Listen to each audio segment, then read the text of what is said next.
and lasting peace.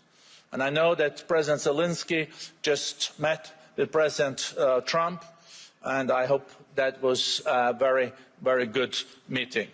These efforts, as I mentioned, reflect the sustained push grounded in shared values and strategic cooperation to reach and negotiate this resolution that respects Ukraine's territorial integrity and long-term security. It's in this spirit of cooperation and with the urgency for peace that we welcome today a leader whose courage and commitment continue to shape the world, continues to shape the path forward. I think you see, Mr. President, that we're all ready for your speech and that you also chose to come here in Davos during a very difficult time for you and your people. Welcome, Mr. President.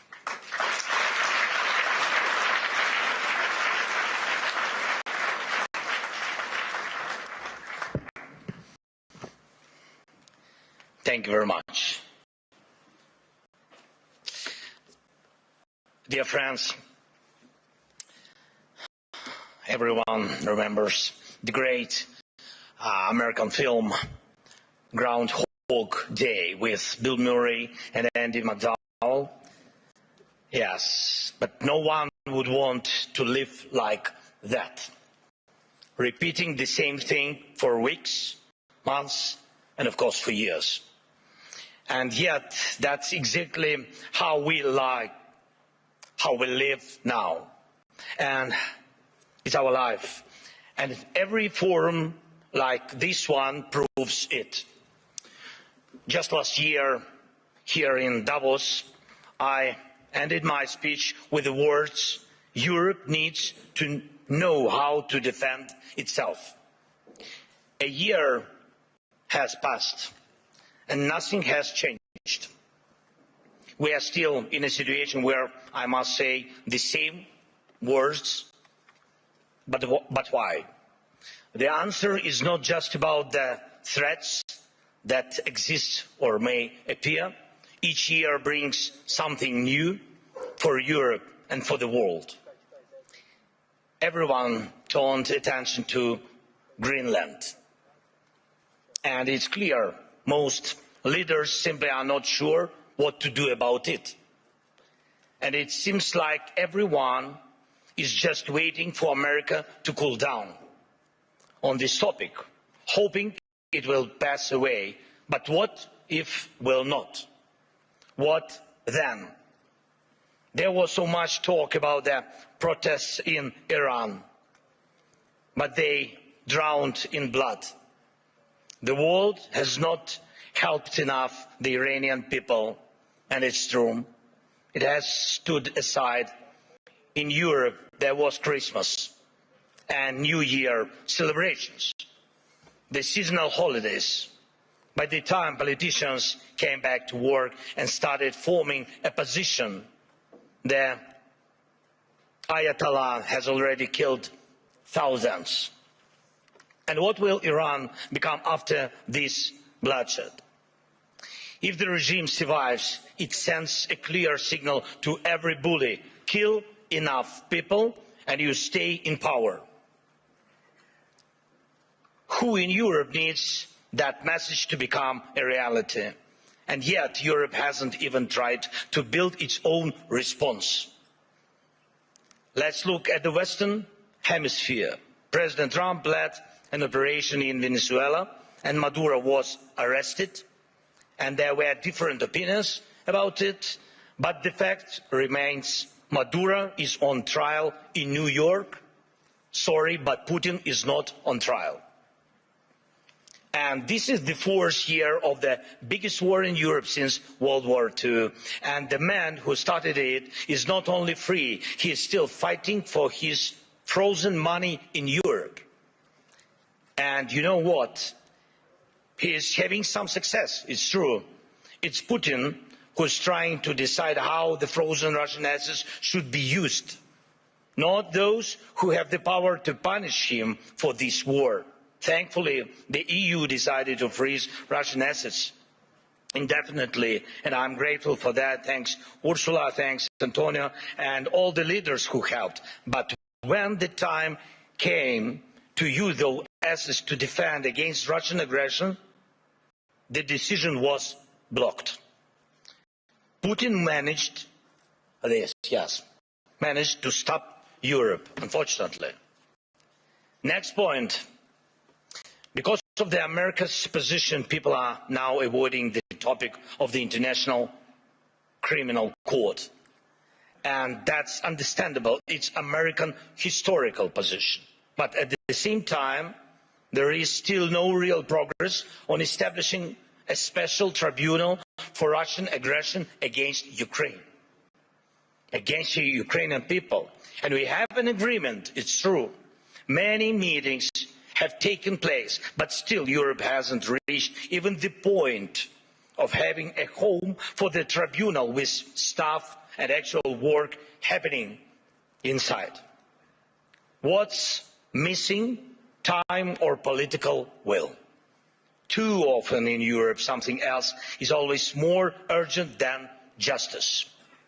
Right now, we are working actively with partners on security guarantees, and I'm grateful for that, but those are for after the war ends. Once the ceasefire begins, there will be contingents and joint patrols and partner flags on Ukrainian soil. And that is a very good step and the right signal that UK and France are ready to actually commit their forces on the ground, and there is already a first agreement on that. Thank you, Keir, thanks Emmanuel, and all the leaders in our coalition. And we are doing everything to make sure that our coalition of the willing truly becomes a coalition of action.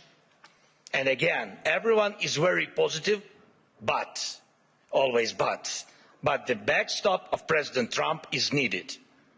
And again, no security guarantees work without the US. But what about the ceasefire itself? Who can help make it happen? Europe loves to discuss the future, but avoids taking action today, action that defines what kind of future we will have. That is the problem. Why can President Trump stop tankers from the shadow fleet and seize oil, but Europe doesn't?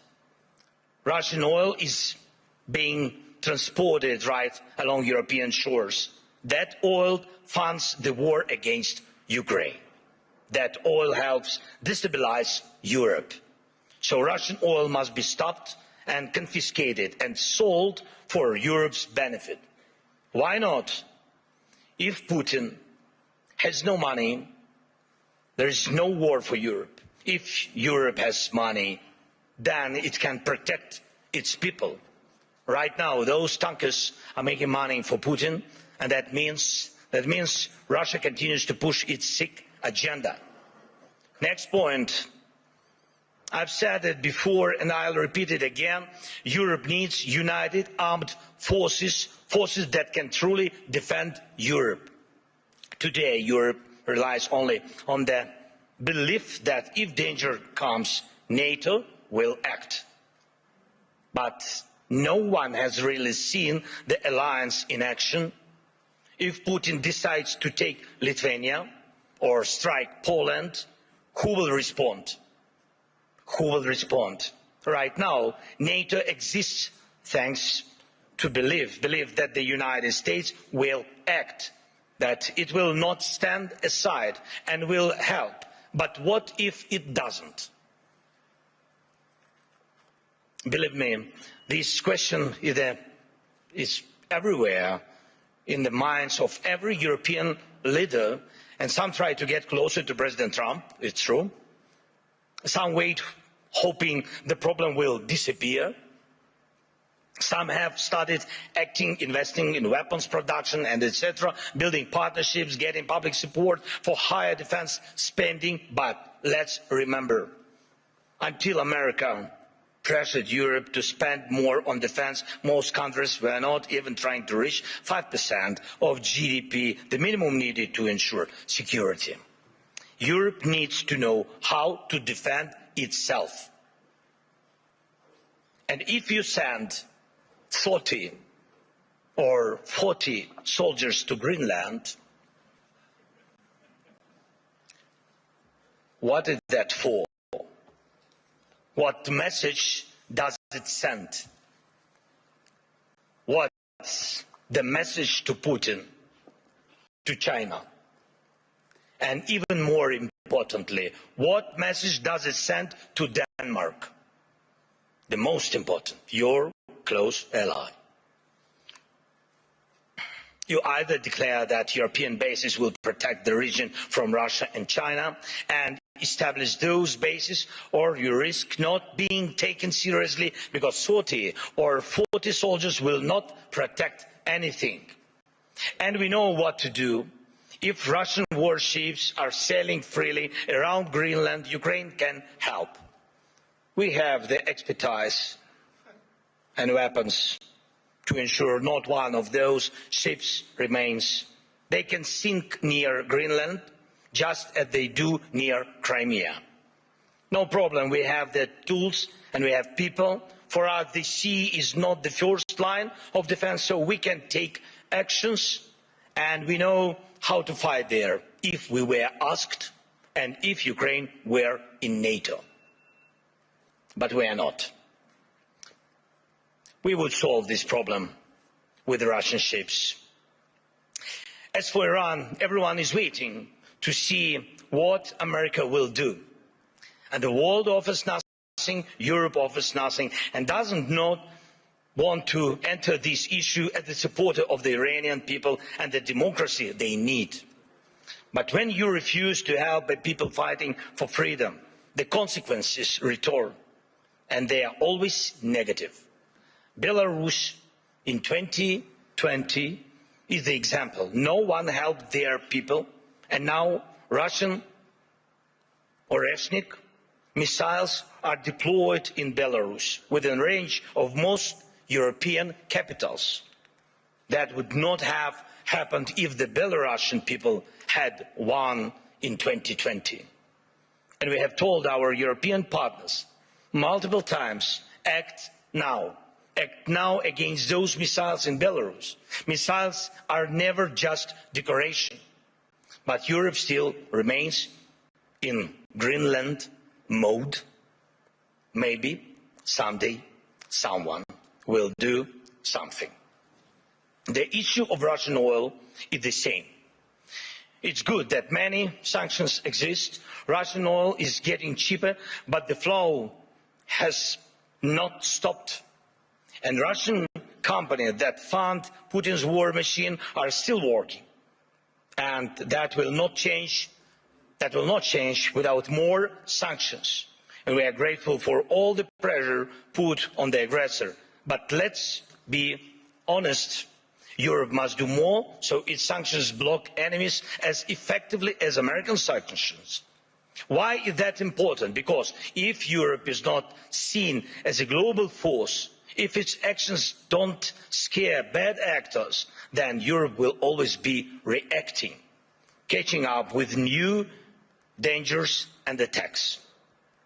We all see that the forces trying to destroy Europe do not face a single day. They operate freely, even operate inside Europe. Every victor who lives off European money while trying to sell out European interests deserves a smack upside the head. And if he feels comfortable in Moscow, it doesn't mean we should let European capitals become little Moscows. We must remember what separates Russia from all of us. The most fundamental line of conflict between Russia and Ukraine and all of Europe is this: Russia fights to devalue people, to make sure that when dictators want to destroy someone, they can. But they must lose power, not gain it. For example, Russia's missiles are produced only because there are ways to bypass sanctions. It's true. Everyone sees how Russia tries to freeze Ukrainians. Now, our people, Ukrainians to death at minus 20 degrees Celsius. But Russia couldn't build any ballistic or cruise missiles without critical components from other countries, and it's not just China. Too often people hide behind the excuse that China helps Russia. Yes, it does. But not only China. Russia gets components from companies in Europe, the United States, and Taiwan. Right now, many are investing in stability around Taiwan to avoid war. But can Taiwanese companies stop contributing electronics to Russia's war? Europe says almost nothing. America says nothing. And Putin makes missiles. And I thank every country, of course, and every company that helps Ukraine repair its energy system. This is crucial. Thank you to all who support the Pearl program, helping us buy Patriot missiles. But wouldn't it be cheaper and easier to just cut Russia off from the components it needs for missiles production? Or even destroy the factories making them? Last year, most of the time was spent talking about long-range weapons for Ukraine. And everybody said that the solution was within range. Now, no one is even talking about it. But Russian missiles and Shaheeds are still here. And we still have the coordinates of the factories where they are made. Today, they target Ukraine. Tomorrow, it could be any NATO country. And here in Europe, we are advised not to mention tomahawks. Not to mention tomahawks to the Americans, not to spoil the mood. And we are told not to bring up Taurus missiles. When the subject is Turkey, diplomats say don't offend Greece. When it's Greece, they say be careful with Turkey. In Europe, there are endless internal arguments and things left unsaid that stop Europe from uniting and speaking honestly enough to find real solutions. And too often, Europeans turn against each other, leaders, parties, movements, and communities, instead of standing together to stop Russia, which brings the same destruction to everyone. Instead of becoming a truly global power, Europe remains a beautiful but fragmented kaleidoscope of small and middle powers. Instead of taking the lead in defending freedom worldwide, especially when America's focus shifts elsewhere, Europe looks lost, trying to convince the US president to change. But he will not change. President Trump loves who he is, and he says he loves Europe, but he will not listen to this kind of Europe. One of the biggest problems in today's Europe, though it's not often talked about, is the mindset. Some European leaders are from Europe, but not always for Europe. And Europe still feels more like a geography, history, a tradition, not a real political force, not a great power. Some Europeans are really strong, it's true. But many say we must stand strong, and they always want someone else to tell them how long they need to stand strong. Preferably until the next election. But that's not how great power works, to my mind. Leaders say we must defend European interests, but they hope someone else will do it for them. And speaking of values, they often mean valueless. They are all like, we need We need something to replace the old world order with. But where is the line of leaders who are ready to act? Act now, on land, in the air, at the sea, to build a new global order. You can't build the new world order out of words. Only actions create real order. Today, America has launched the Board of Peace. Ukraine was invited, so was Russia, Belarus, though the war hasn't stopped. And there is not even a ceasefire. And I've seen who joined. Everyone had their reasons. But here is the thing.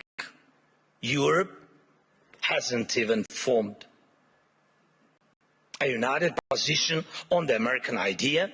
Maybe tonight, when the European Council meets, they will decide something. But the documents were already signed this morning, and tonight they might also finally decide something on Greenland. But last night, Mark Rutte had spoken to President Trump. Thank you, Mark, for your productiveness. America is already changing its position, but nobody knows exactly how. So things move faster than we. Things move faster than Europe. And how can Europe keep up? Dear friends, we should not degrade ourselves to secondary roles, not when we have a chance to be a great power together. We should not accept that Europe is just a salad of small and middle powers seasoned with enemies of Europe. When united, we are truly invincible. And Europe can and must be a global force, not one that reacts late, but one that defines the future. That would help everyone from the Middle East to every other region in the world. That would help Europe itself, because the challenges we face now are challenges to the European way of life, where people matter, where nations matter. Europe can help build a better world. Europe must build a better world, and a world without war, of course. But for that, Europe needs strength.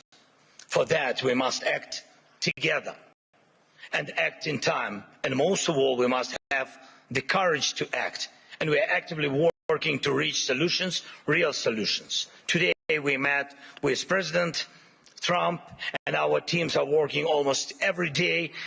It's not simple. The documents aimed at ending this war are nearly ready, and that really matters. Ukraine is working with full honesty and determination, and that brings results. And Russia must become ready to finish this war, to stop this aggression, Russian war against us.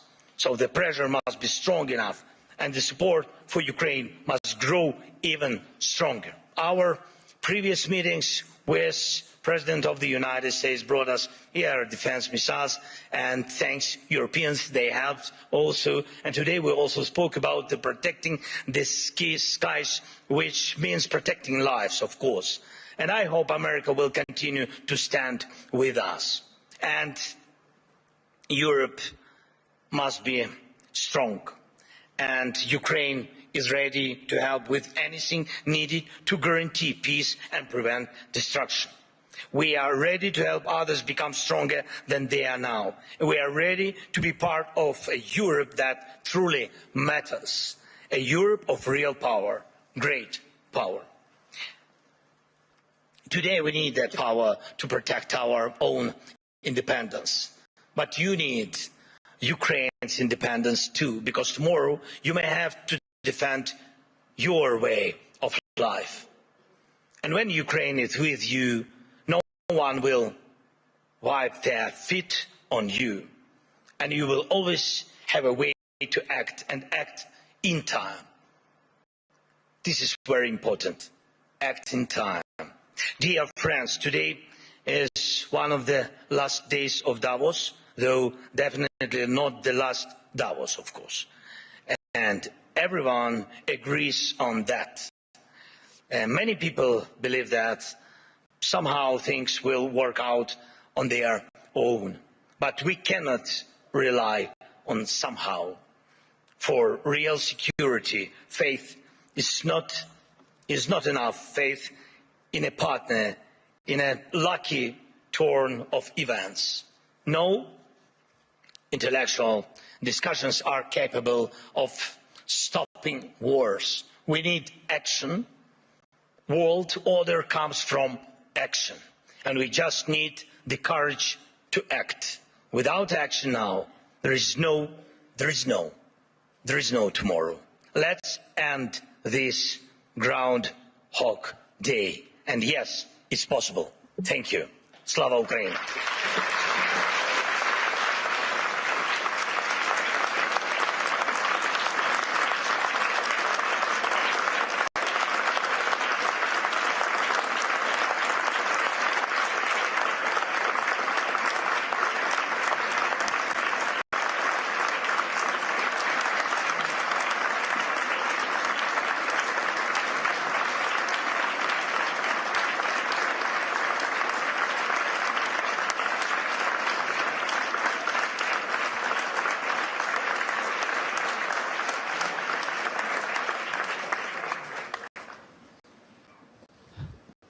The President wanted me to sit, but I think you deserved every part of that standing ovation. Thank you so much, Mr. President. It is very good to have you back. How did your meeting with President Trump go? Honestly. Of course, honestly. But of course in the interest of your country. Yes, it was in the interest of my country. Yeah, the meeting was, I would never question that. No. The meeting was good, thanks to President, and thank you that he found time for us. And it's really, today I saw like my team, and they spoke with American team. And before my meeting with President Trump, my team spent a lot of time with Americans. And even I wanted to ask President Trump to give them American passports, because I think that they, really spend a lot of time. But be honest, I think that the meeting is very important. We need in our boat, I hope this is the boat, this is ship to peace, and we need very much to have the United States. For the future, for security guarantees, we understand that Europe has to be more stronger, but Europe will need time. And today America is very strong, and I think that our teams worked well and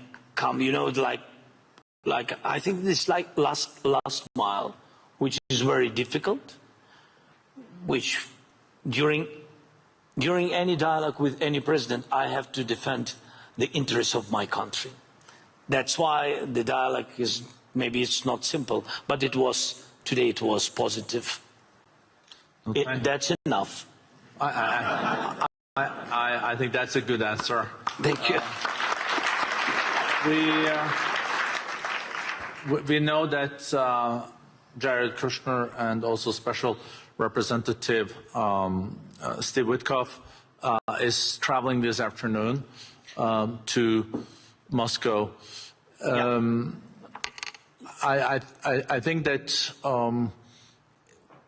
I think now it all is also about when Russia is ready to stop the war, and it's hard to really understand what is in the head of Mr. Putin too. But what do you think are the current calculations in Moscow? First of all, yes, American team will go to Moscow today. Yes, they waited for our meeting with President Trump, and now they will go, and my team will meet American team, and I think that it will be the first trilateral meeting in Emirates. It will be tomorrow and the day after tomorrow. Yes, it will be 2 days meetings in Emirates. I hope that Emirates know about it. Yes, sometimes we have such surprises from American side. Yeah, but in any way they will go there, and I think this is good. If on the technical level we'll begin this trilateral meeting, I hope that we will find some. I don't know. Russians have to be ready for compromises, because everybody have to be ready, not only Ukraine, and this is important for us.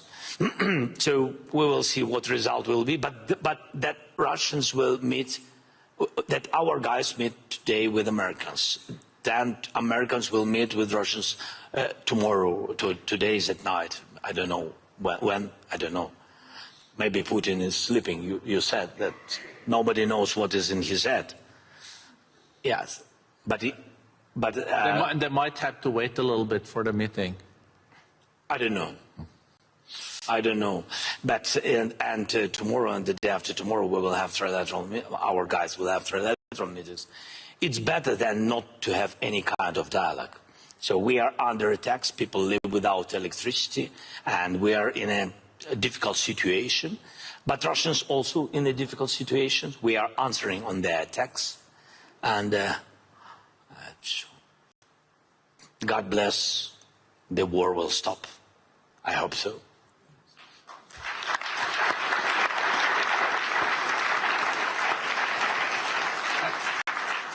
And what is now the most difficult part for Ukraine? We know it's attack on your whole energy system and electricity, but then there are also the casualties on the borders. So the humanitarian situation is more challenging now than a year ago. Yes, with Russia attacks energy, and they are focusing on it. And this is not a secret. This is not a mistake. This is their goal, to make blackouts in Ukraine. And they attack mostly civilians. They don't use a lot of missiles, these expensive missiles. What about I spoke before? They don't use it on the front. They use it against civilians, infrastructure, critical infrastructure. It's about everything, and hospitals, kindergartens, schools. But mostly it's about all about that technical things which which are focusing on destroying electricity, heating systems, water supplies, everything. Yes, this is where we are. This is the face of Russia, and really this is the face of this war. We have defending systems. We really created, I think, great ideas with drones, interceptors. We'll use them. We really produce them about 1,000 per day. We really produce about around it, but it's not enough. It's still not enough. Russia has 500, about 500 drones, Iranian drones, each day, and dozens of missiles, ballistic missiles. And even those systems what partners gave us, of course they could give us more. Yes, and I spoke with President Trump today about it again, and I hope it was the last words, my last words. You know, like in Ukraine said, everybody remember only the last words. So my last words been several times to President Trump: don't forget about air defense, don't forget about Patriots. And so this is very important for us during this winter. So I think that all these attacks, I can't say that these attacks make us stronger, because it's about our people. The people, I mean, they are surviving. They are surviving in any case, but they are heroic people, civilians and soldiers, because they are not losers of this war, and this is important. They fight for their families, houses, and of course for the freedom, and of course. Wow. Would you be willing to say something on about the situation on the borders? You mean contact line? Yeah, contact lines. It's Russia wants to have a border there, but it's contact line. I'm glad you corrected me, Mr. President. No, it's okay. It's not the first time for me. It is not okay, but you know, coming back to the borderline. So, would you like to say something about that? Yes. Contact line. Look, I mean this again. It's about technologies, and I wanted to show you. But I had some technical questions, but I wanted to show you how we work. We see online the war. We see the real enemies. We see our losses and Russian losses. Russian losses are the biggest what they had ever. So I'm just sharing with you the real statistic is 35,000 killed per month. 35,000 soldiers. Last year, these months, it was about 14,000. So Russia is not thinking about it, but we think about it. We think how they lose and how many soldiers they lose. We know that they mobilize 43,000 per month, and they begin to lose 35. From these 43, you have to know that about 10–15% are run away, and there are some wounded. But you can understand that their army stopped increasing. This is important because of our drones technologies and our operators of drones. But in any way, we want to stop tomorrow this war, of course. But you have to know that if the war will continue, Russia will start to lose the number of their army, or Putin will decide to mobilize this country, his country, I mean. Maybe last question, because I know you also need to go back to Kiev. It was not interesting with me, yes. Your people is behind you and showing my watch all the time. I would love to continue for another 15 minutes, Mr. President. So, but not more. 15 is okay? No. No. Okay. So the last question. So my last question, Mr. President, how can the people here at the World Economic Forum and in Davos support the most? I think you heard the applause. I think everyone wants to also show solidarity with you and the country. To defend our land, this is a very expensive task. So if during Economic Forum we can find as more businesses as possible which can open offices in Ukraine, it means that you really trust and you believe that peace will come, and that you really, yes, a little bit risk now, a little bit. We decided at the beginning, be honest today, a little bit, but we need your offices and companies. It means that you believe and you trust in Ukraine, in our independent life after the war. This is the biggest chance what you can do to invest now, to give jobs for our people. And I think this is the most important. This is real support. Not words, real support. Jobs, money, investment come often to Ukraine. Thank you. Thank you.